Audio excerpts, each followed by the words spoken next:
At this point, if you still hate President Trump, it's not because of what he's done. It's because you're afraid that he's actually right. Check this video out. Okay, let's talk about mass deportation, one of Okay? your big agenda items. You've talked about prioritizing people who have criminal histories. Correct. But is it your plan to deport everyone who is here illegally over the next 4 years? Well, I think you have to do it, and it's a very tough thing to do. But you have to have, you have rules, regulations, laws. They came in illegally. The people that have been treated very unfairly are the people that have been online for 10 years to come into the country. And we're going to make it very easy for people to come in terms of they have to pass the test. They have to be able to tell you what the Statue of Liberty is. They have to tell you a little bit about our country. They have to love our country. They can't come out of prisons. We don't want people that are in for murder. So we had 11,000 and 13,000 different estimates, 13,099 murderers released into our country over the last 3 years. They're walking down the streets. They're walking next to you and your. So really quick, guys, the big reason why Trump won the presidency is because he knew we just needed a reset.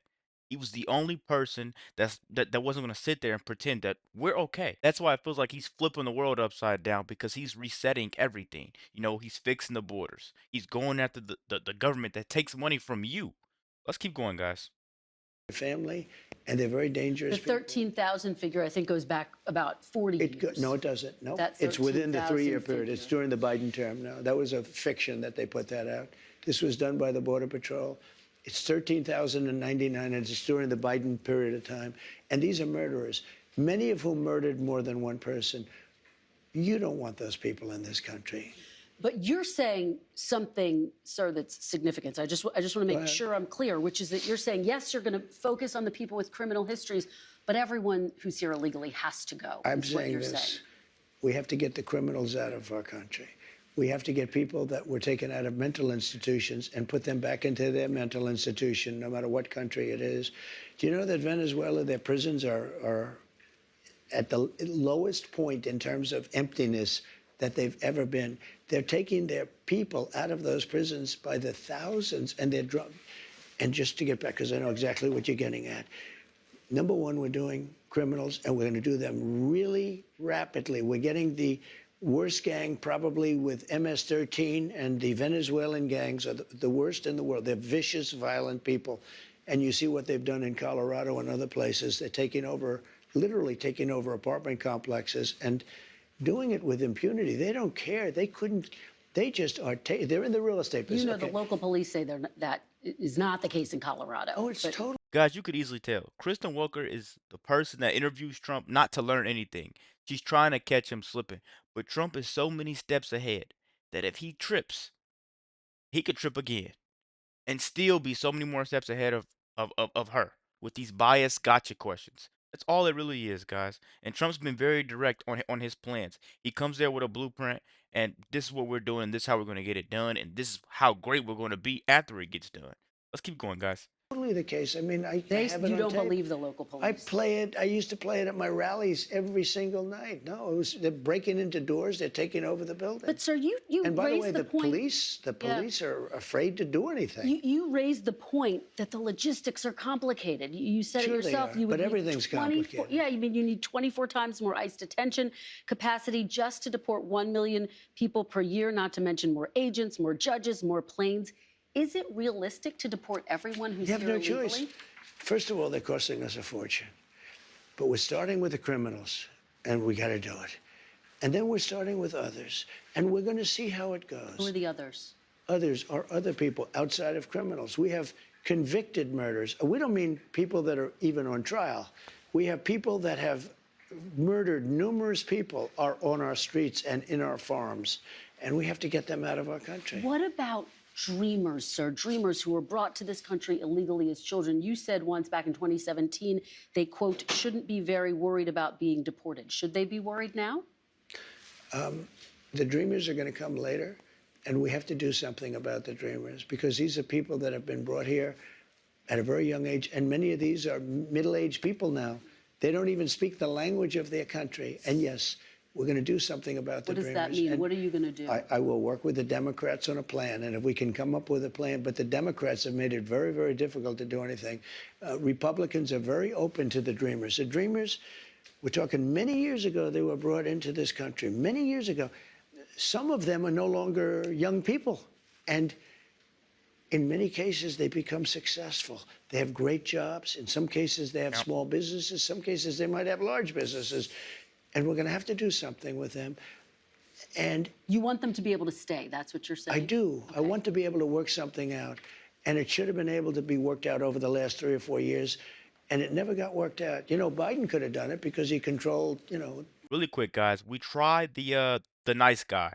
You know, we tried the polished speeches.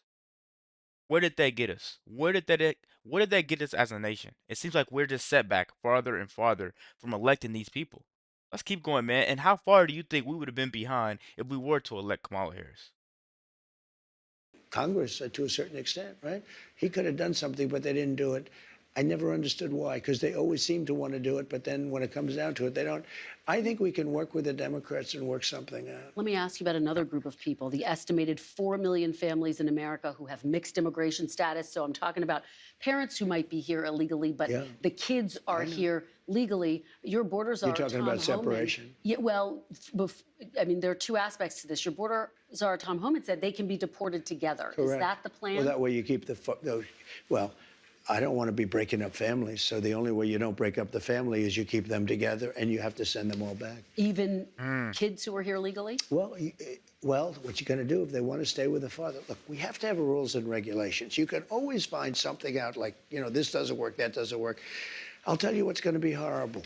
When we take a wonderful young woman who's with a criminal, and they show the woman, and she could stay by the law, but they show the woman being taken out, or they want her out, and your cameras are focused on her as she's crying, as she's being taken out of our country, and then the public turns against us. But we have to do our job, and you have to have a series of standards and a series of laws. And in the end, look, our country is a mess. We have the highest crime rate, and during the debate, a man whose ratings have gone way down, David Muir, said to me, no, crime is, because I had to debate 3 people, not one. Debating 1 was easy. Debating 3 was actually pretty easy, too, if you want to know the truth. But David Muir said, the crime rates have gone down. I said, no, they've gone up. And then the following day, they released the crime rates, and they were way up. Yeah, and the FBI statistics are, you're talking about those FBI statistics. Well, no, but he gave the wrong answer. Confusing based on what you're looking at. But a lot of that is migrant crime. Let me ask you about another aspect but Kristen, of this. you know a lot of it's migrant crime. Well, let me ask you about another aspect of this that I think a lot of people are really curious about. I mean, 3% of the people who are here illegally have criminal histories. But in your first administration, you had the zero tolerance policy, where we did see family separations. Yeah. You ended it. The purpose of that, though, to some extent, and you talked about this at the time, was deterrent. You also had it with Obama. You do know that. He didn't have a zero tolerance policy. And you also know he built the jails for children. He didn't have a zero tolerance policy. But in 2014, he built the jails. You know that. I want to ask you about the zero tolerance policy. I mean, he didn't have a systemic, we're going to separate families. Families were separated when parents were a threat to the kids. We don't have to separate a family. Excuse me, Kristen. Yeah. We don't have to separate families. Yeah. We'll send the whole family very humanely back to the country where they came. That way the family's not separated.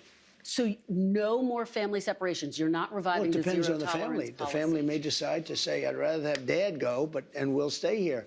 And in which case they have that option. But you're not going to revive your zero tolerance policy, which was put in place as a deterrent. Is there any universe where you would bring that back, sir? We need deterrence. Look, ready? When somebody comes here illegally, they're going out. It's very simple. When they come here illegally, they're going out. Now, if they come here illegally, but their family is here legally, then the family has a choice.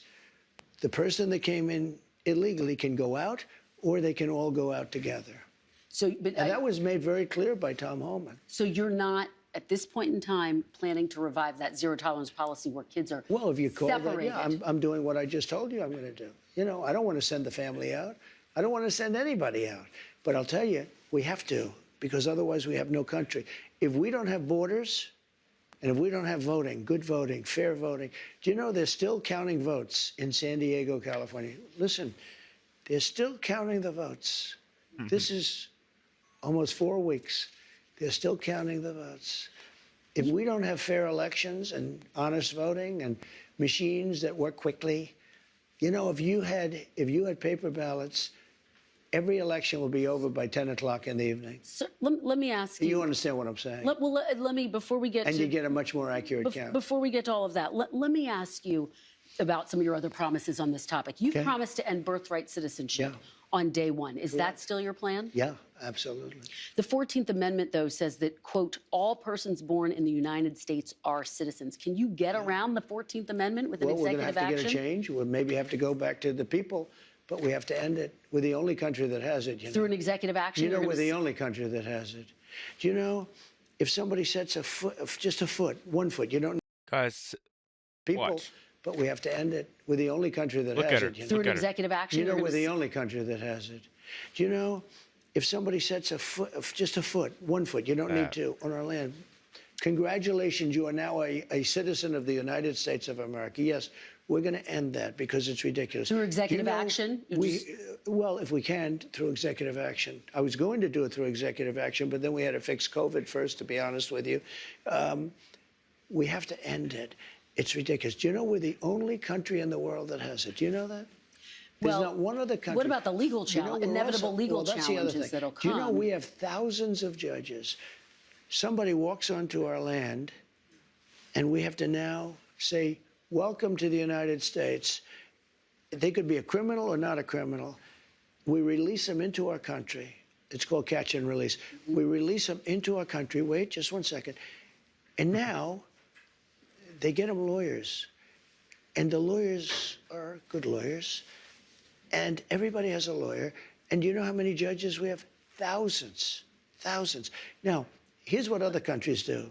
They come into the land and they say, I'm sorry, you have to go. And they take them out. Okay? With us, once they touch our land, we're into litigation that lasts for years, costs us hundreds of billions of dollars.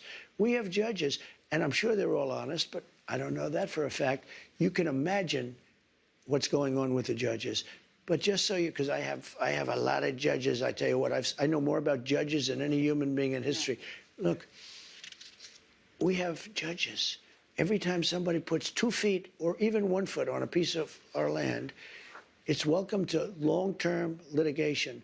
Other countries, every other country, when somebody walks on and they see that they're here illegally, they walk them off, they take them back to where they came from. We have to get rid of this system. Man, I'm not gonna lie to you guys. That just shows you what leadership sounds like. No stuttering, no prompt, no notes, there's no nothing, just solutions. This isn't about who's in office. It's about who has the guts to tell the truth. And fortunately for Trump, that's been him for the past 8 years. Let me know what you guys think about this quick video. Be sure to like, comment, subscribe if you're new. And as always, let me know at the Act 2. We're out.